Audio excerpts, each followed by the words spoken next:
بسم اللہ الرحمن الرحیم۔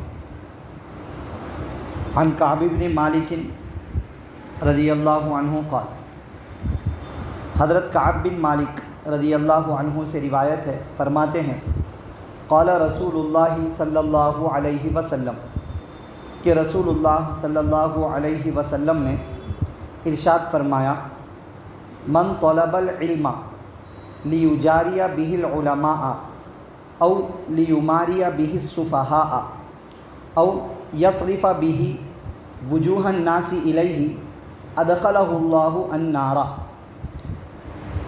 فرمایا کہ جو شخص علم اس لیے حاصل کرے تاکہ اس علم کے ذریعے علماء سے مقابلہ کرے، علماء پر فخر کرے، یا اس لیے حاصل کرے تاکہ اس علم کے ذریعے نادانوں کو، علم نہ رکھنے والے لوگوں کو، جاہلوں سے جھگڑے، او یصرف بہ وجوہ الناس الیہ، یا اس لیے حاصل کرے تاکہ اس علم کے ذریعے لوگوں کی توجہ کو اپنی طرف مبذول کرے، ادخلہ اللہ النار، تو اللہ تعالیٰ ایسے شخص کو جہنم میں ڈال دیں گے۔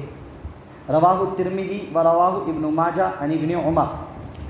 اس حدیث کو امام ترمذی رحمۃ اللہ علیہ نے روایت کیا ہے، اور ابن ماجہ رحمۃ اللہ علیہ نے عبداللہ بن عمر رضی اللہ عنہما سے اسی حدیث کو روایت کیا ہے۔ آج کے درس حدیث میں ایک بہت ہی بہترین حدیث پڑھی گئی ہے آج کل کے زمانے کے حالات کے اعتبار سے۔ یہ حدیث سند کے اعتبار سے صحیح ہے، اور بعض علماء نے اسے حسن درجے کی کہا ہے، لیکن یہ حدیث معتبر ہے، قابل اعتبار ہے، مقبول ہے، سب نے اس حدیث کو قبول کیا ہے۔ آپ صلی اللہ علیہ وسلم نے اس حدیث کے اندر یہ بتلایا کہ علم حاصل کرنے کی وجہ کیا ہونی چاہیے اور کیا نہیں ہونی چاہیے۔ تین باتیں آپ صلی اللہ علیہ وسلم نے ذکر فرمائی۔ یہ تین نیتوں سے کوئی بھی علم حاصل نہ کرے، اگر کوئی ان تین نیتوں سے علم حاصل کرے گا تو اللہ تعالیٰ ایسے شخص کو علم حاصل کرنے کے باوجود، بہت سا علم اس نے حاصل کر لیا، اس کے باوجود اس کو جہنم میں ڈال دیں گے۔ بعض روایات کا مفہوم ہے کہ ایسا شخص جنت کی خوشبو بھی نہیں سونگھ پائے گا، بعض روایات کا یہ بھی مفہوم ہے۔ تو علم دین حاصل کرنے کا اصل مقصد صرف یہ ہونا چاہیے کہ میں اللہ کو راضی کروں۔ اب اس کے ساتھ اللہ تعالیٰ اس کے علم کی وجہ سے اس کو لوگوں میں مقام دے دے، اللہ خود دے دے، لوگوں میں مقام دے دے، اور اللہ تعالیٰ اس کے لیے اس کی ضروریات کا بھی انتظام کر دیں اس علم کے ذریعے سے، وہ اللہ کے فیصلے ہیں۔ علم حاصل کرنے والے کی نیت علم حاصل کرتے وقت کیا ہے، یہ سب سے اہم چیز ہے، یہ دیکھا جائے گا۔ کوئی حافظ بن رہا ہے، حفظ کرنے کا اس کا مقصد ہی ہے، پڑھتے وقت سے لے کر پورا حافظ بننے تک اس کا مقصد یہی ہے کہ میں تراویح کے اندر پیسے کماؤں گا تراویح پڑھا کر کے، تو یہ حافظ بننا اس کے لیے کوئی فائدہ مند نہیں، اس کے اوپر وبال ہو جائے گا۔ کوئی شخص عالم بن رہا ہے، اس کی نیت علم حاصل کرتے وقت میں اس کی نیت یہ ہے کہ میں بہت سا علم حاصل کروں گا، قرآن حدیث پڑھوں گا، پڑھ کر کے میں لوگوں میں تقریریں کروں گا، اور ایک تقریر پہ اتنے پیسے، دو تقریر پہ اتنے پیسے کماؤں گا۔ نیت ہی وہ ہے، شروع سے وہ نیت ہے اس کی، تو پھر اس کا وہ علم اس پر وبال بن جائے گا، اس کو کوئی فائدہ نہیں ہوگا۔ تو علم دین حاصل کرنا فرض ہے ہمارے اوپر علم دین حاصل کرنا ہر مسلمان مرد اور عورت پر فرض ہے۔ باقی اگر کوئی ایکسٹرا علم حاصل کرتا ہے اور اس کی نیت صرف اللہ کو راضی کرنے کی ہے، صرف اللہ کو راضی کرنے کی، مقصد کیا ہے حافظ بننے کا؟ تاکہ میں اللہ کو راضی کر سکوں، تاکہ میں نے جو قرآن یاد کیا ہے اسے میں راتوں میں اللہ کے حضور نمازوں میں پڑھ کر اللہ کو منا سکوں، تاکہ میں قرآن کو اپنے سینے میں محفوظ کرنے والے خوش قسمت لوگوں میں شامل ہو جاؤں۔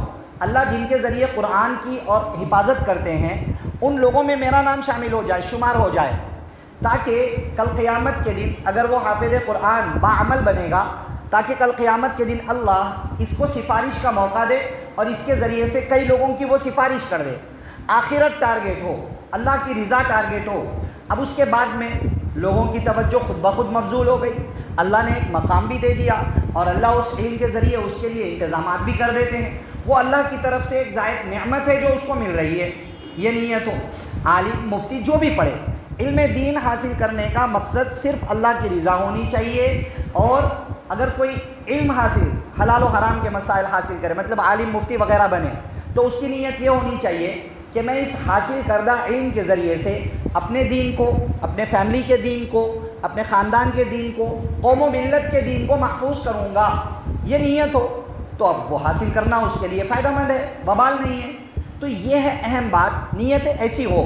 باقی اگر کوئی نیت یہ کرتا ہے علم پڑھتے وقت میں صرف دنیا کی نیت کرے تو غلط۔ اور اب 3 باتیں آپ صلی اللہ علیہ وسلم نے بیان فرمائی۔ کیا؟ نمبر 1، علماء سے مقابلہ کرے۔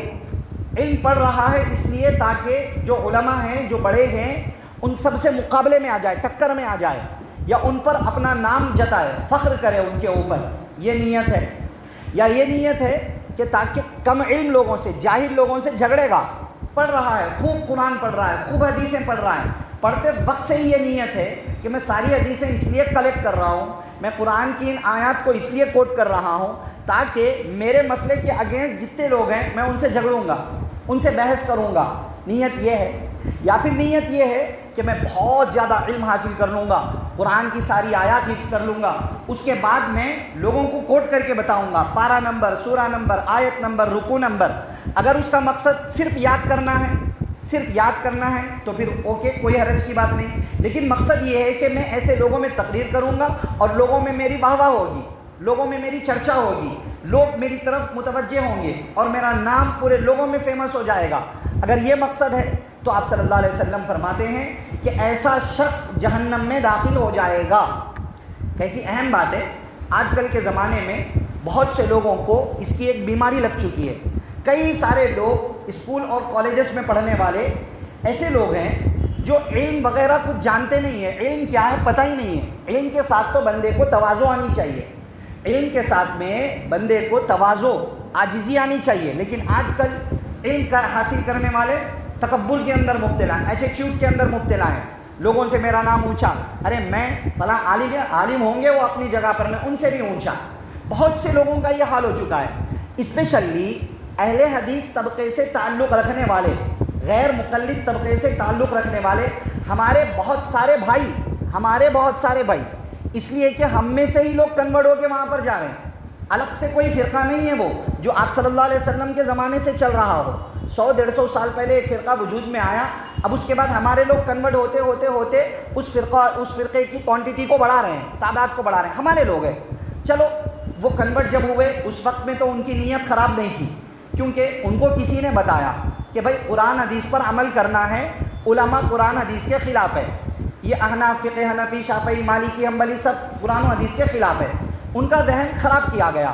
اب بندہ کنورٹ ہوتے وقت میں بری نیت سے کنورٹ نہیں ہوا، نیت اس کی ہے کہ بھائی میں قرآن حدیث پہ چلوں گا، نیت یہ تھی، تو وہاں تک تو اس کی نیت ٹھیک تھی کنورٹ ہونے کے وقت میں، حالانکہ نہیں ہونا چاہیے، کیونکہ جب ہم ایسی جماعت سے تعلق رکھتے ہیں جو 1200 سال سے چل رہی ہے، اللہ نے چاروں مسلک کو مقبولیت دی ہے، ساری دنیا میں اللہ رب العزت نے ان کو رکھا ہے، تو اب ہم ان میں سے کسی بھی جماعت مسلک میں ہوں گے، شافعی، حنفی، مالکی یا حنبلی، کنورٹ ہونے کی کسی کو ضرورت نہیں ہے، کیونکہ یہ 4 مسلک حق ہے۔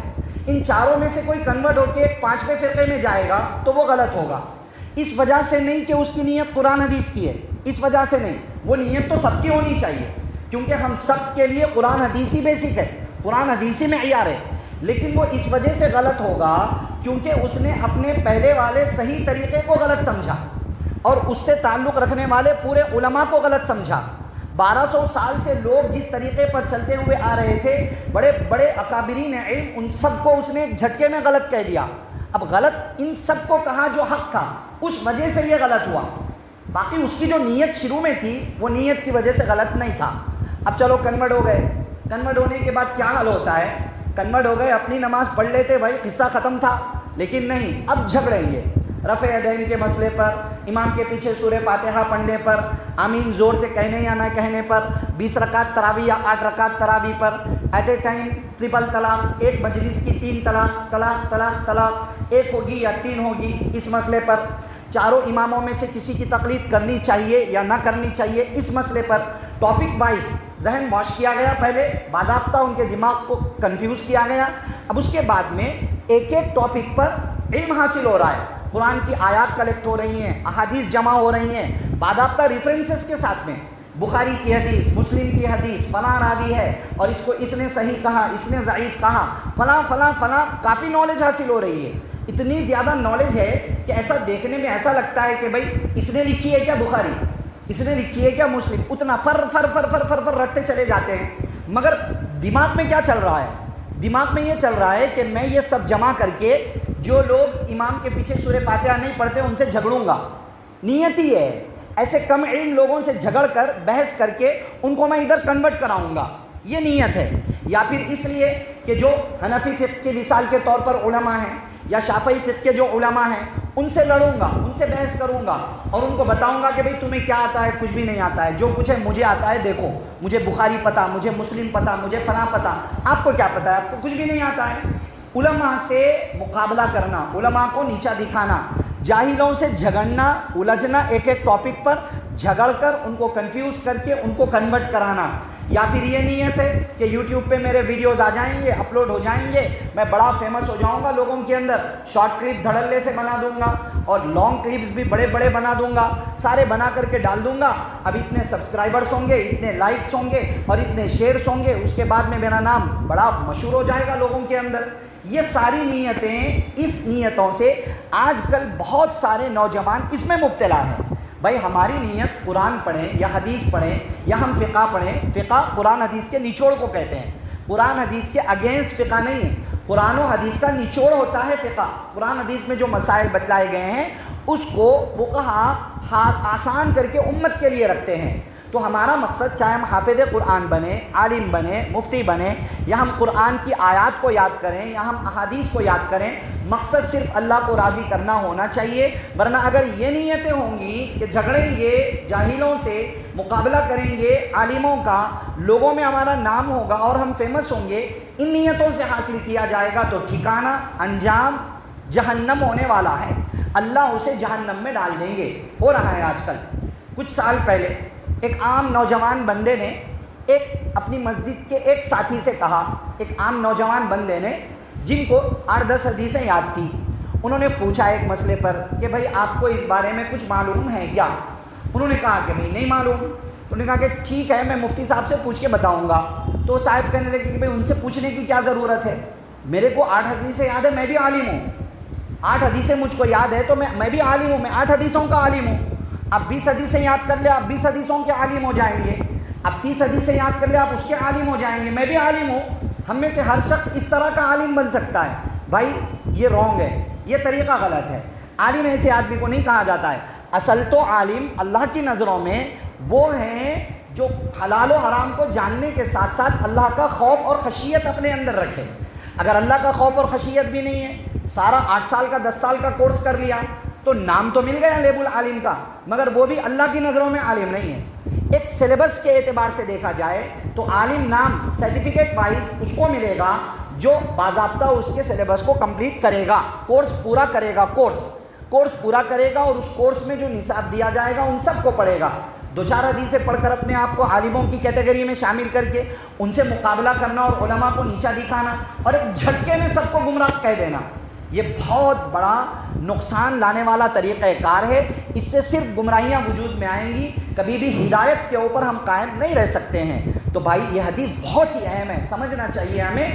بہرحال ذہن میں رکھ لیں آج کے درس حدیث کا بنیادی مقصد یہ ہے کہ ہم علم دین سے ریلیٹڈ جو بھی چیز پڑھیں گے، حاصل کریں گے، مقصد ہمارا ہونا چاہیے اللہ کو راضی کروں گا اور عمل سے متعلق ہے تو عمل کروں گا، بچنے سے متعلق ہے تو بچوں گا، عقیدے کی بات ہے تو اس پر عقیدہ رکھوں گا اور میں اپنے قوم اور اپنے خاندان کے دین و ایمان کی حفاظت کروں گا.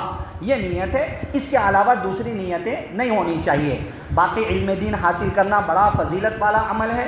علم دین حاصل کریں اور دوسروں کو سکھائیں اور سکھانے کے انتظامات اور اسباب اختیار کریں. دعا فرمائیں اللہ تعالیٰ مجھے، آپ کو، سب کو، سارے دوست و احباب کو، ہم میں سے ہر ایک کو ہر طرح کی گمراہیوں سے محفوظ رکھتے ہوئے جو کچھ علم دین ہم حاصل کرتے ہیں ان میں عمل کی باتوں پر عمل کرنے، بچنے کی باتوں سے بچنے اور عقیدے کی باتوں پر عقیدہ رکھنے کی توفیق نصیب فرمائیں. آمین. سبحان اللہ و بحمدہ، سبحانک اللہم و بحمدک، ونشہد ان لا الہ الا انت، نستغفرک.